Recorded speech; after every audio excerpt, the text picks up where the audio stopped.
The Ten Commandments contain one of the most well-known commandments in the entire Bible: thou shalt not kill. Now this commandment seems simple enough, but it creates one of the most difficult problems for modern Christians to deal with, namely, if killing is wrong, why does God do it? The Bible recounts tales of God killing human beings, either directly, through nature, or other agents. In doing so, is God breaking His own commandment? And if not, why is it okay for God to kill and not for man?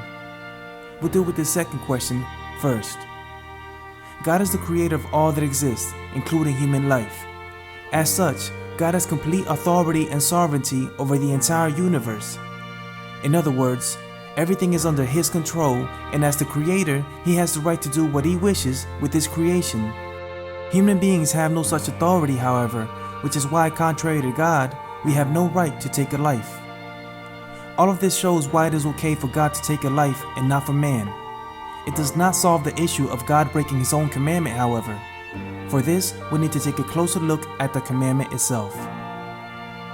Although most Bibles translate the fifth commandment as thou shalt not kill, the Hebrew word translated as kill is rasa, which actually means murder.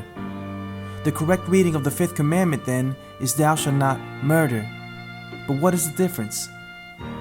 To kill means to cause the death of a person, animal, or other living thing. A car accident, for example. To murder, however, means to kill someone unlawfully and with premeditation. A serial killer would be a good example of this. The key word here is unlawfully, which means not conforming to, permitted by, or recognized by law or rules. In order to be considered murder, then, it must be unlawful or unjustified. The real question is then, is God justified in taking human life? The clear answer is yes.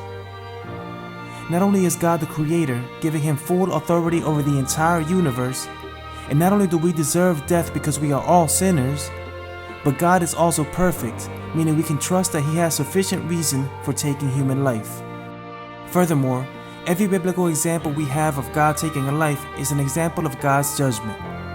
God does not take life for the sake of taking life. Rather, He always has His just reasons for doing so. As creator, sustainer, lawgiver, and ultimate judge, God is more than justified in taking human life, and therefore cannot be said to be breaking any of His commandments in any way. One more question must be answered. If God has the right to take a life and has done so in the past, can and does God still do so today? Many atrocities have been done in the name of God. People who claim God told them to do this or that. But one simple answer may help put this sort of thinking to rest.